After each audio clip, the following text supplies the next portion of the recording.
everyone. Welcome back to my channel. Thanks for popping in. I'm going to be making what's all the rage I see is these water droplet resin. So this is going to be a notebook. So I'm going to do the notebook with this UV resin and this UV light that I found. If you saw my last video, I couldn't find my light. Well, here it is. So let's try it.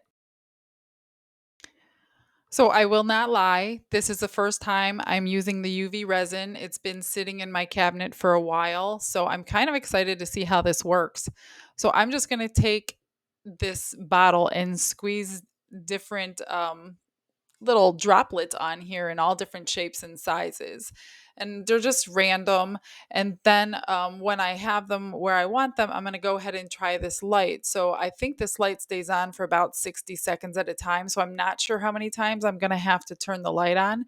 So this is all an experiment. So let's do this together. Guys, this is so cool. I really love this stuff. So this took two times. I had to turn the light on twice to get full cure. So it took about 2 minutes, but wow, that is amazing. I love this UV resin.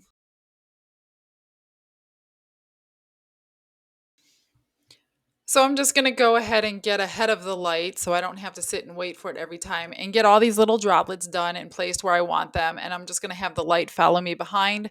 So what I did was I went over each section one time with the light.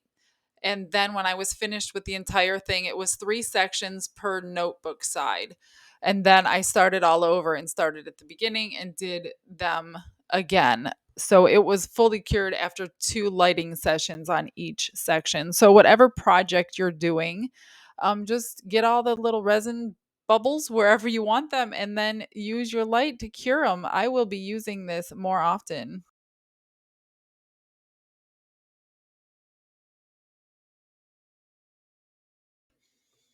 I have a couple pen molds that I'm going to try for the first time today as well. So I am going to be using this chameleon powder made by Let's Resin in the color teal for the notebook and for the pen.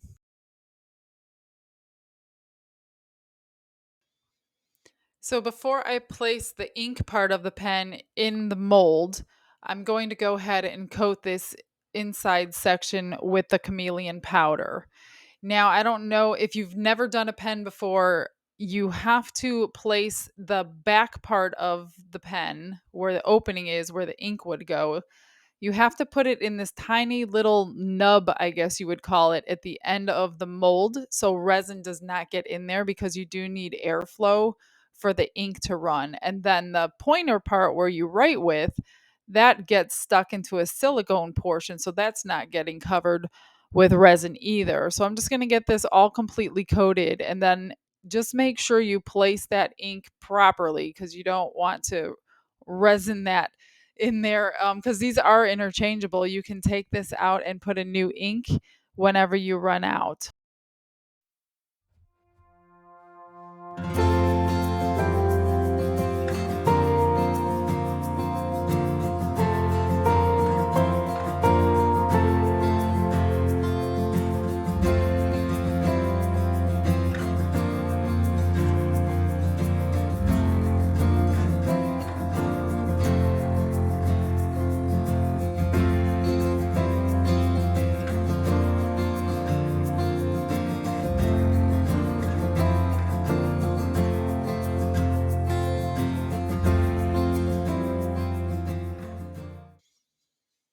Now that the pen is done, I'm going to go ahead and brush this powder all over both of these molds and make sure you put a pretty good coat on. You don't want it to be, kind of patchy when you pull the resin off.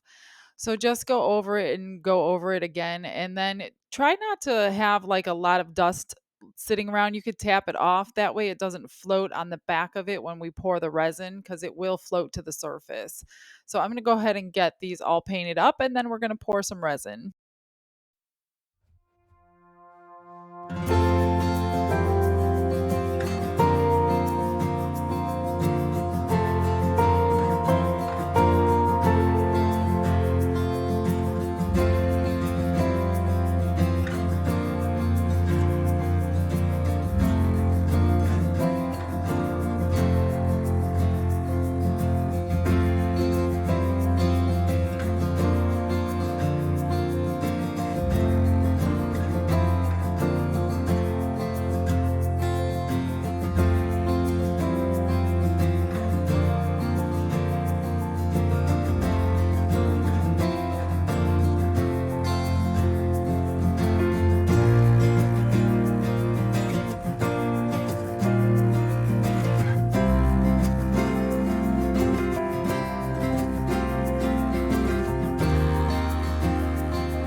Okay, just a quick note. If you decide you're going to make one of these, you're going to need 4 ounces of resin for the two sides of the notebook.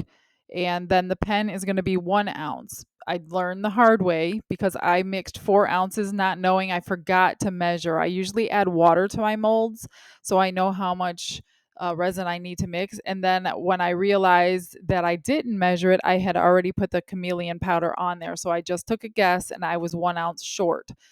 And then, of course, I poured the pen first.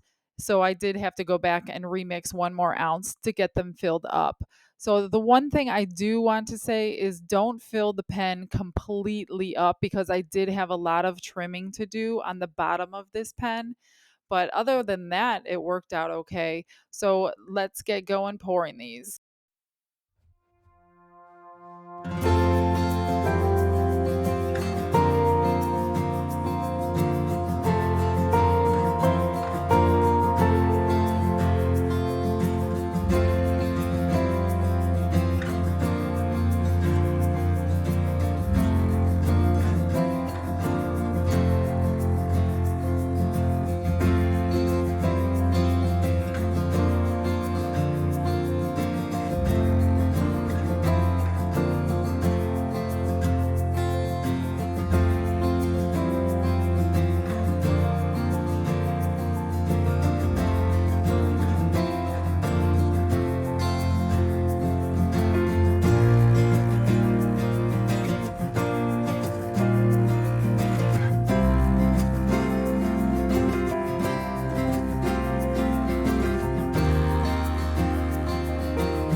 Be careful with the torch. You don't want to ruin this mold. It is not very deep, so I do like using my alcohol spritz instead.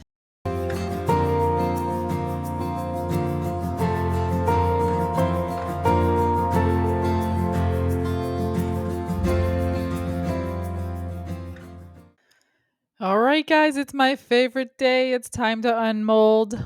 Like I said, I've never done a pen before, so I have no idea how this was going to come out. I do like the color. I just wish it was more blue than green. It does change to blue, but it's more green until you like move it around. But that's okay. I still like the color. So here is the pen, and then we'll move on to the notebook.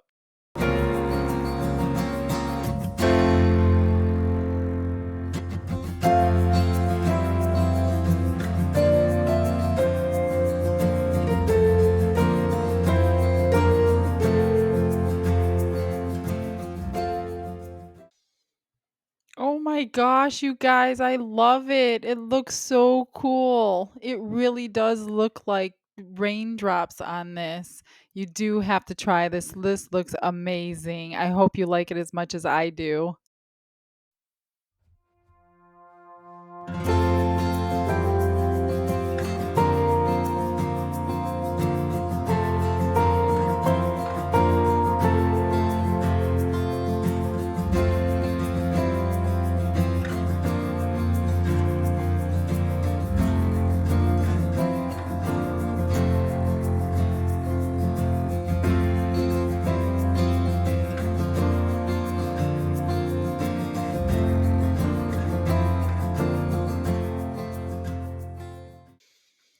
This is the part I'm talking about on the pen. Underneath, like there's a big lip from the mold. So I do have to scrape this all off. And I did sand it down just a little bit before I did top coat everything. So I am also going to top coat this pen. I don't have a pen turner for my tumbler turner, which I should get one, but I didn't care. It was for me, so it doesn't matter. So I'm just going to see what I could do to top coat it on a flat surface.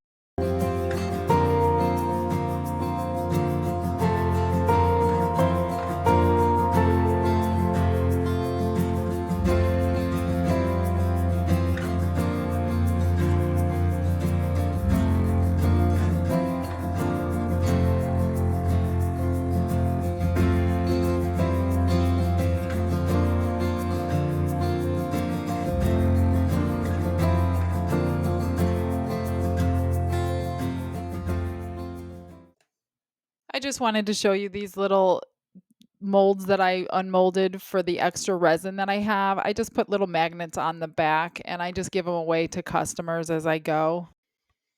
These are a couple others I had sitting around. This is not from this batch, but here's a bookmark that I'll put a little saying on and resin over, and then a little jar that can hold some jewelry. This is really cute too.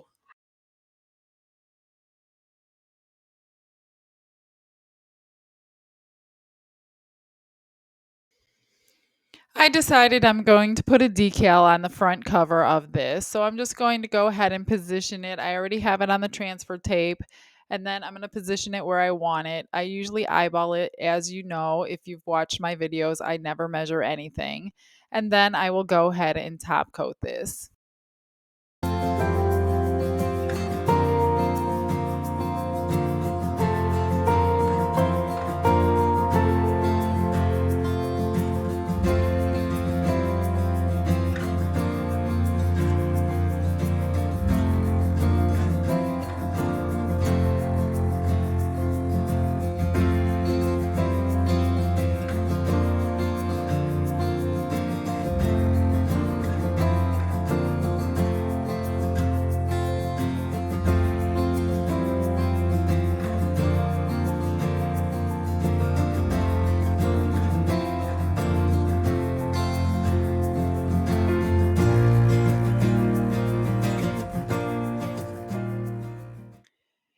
Anytime I top coat anything, I make sure it's sitting up on something. In this case, I'm using two glitter jars to hold them up. That way, if it drips over, it's not going to stick to the surface.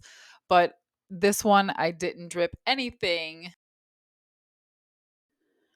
Please remember, anytime you coat something, make sure it's clean, that you haven't touched it with your bare fingers. And I'm just washing this down with alcohol because I don't want anything to repel.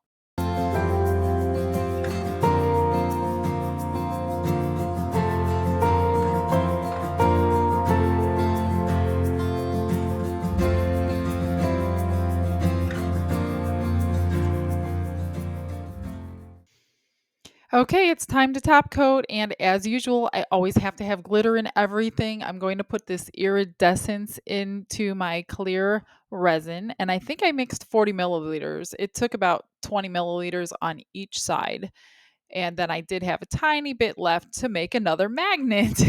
So anyway, this is me top coating. I'm just going to speed it up for you, and just make sure you drag that silicone pen to the edge. It really shouldn't break the tension surface. I really hardly ever have drips go over when I do it like this. If you have another way, that's great, but this one does work really well.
Okay, here's a little view after it's done top coating. I torched it and I'm just going to let it sit and then you will see the final product. I just want to say thank you to every single person that is watching this. If you are new to my channel, please help me out and support me by subscribing. I am trying to build my audience so I can continue to make tutorials for you. I do really love doing this. So thank you guys so much. I hope you enjoy the end pictures.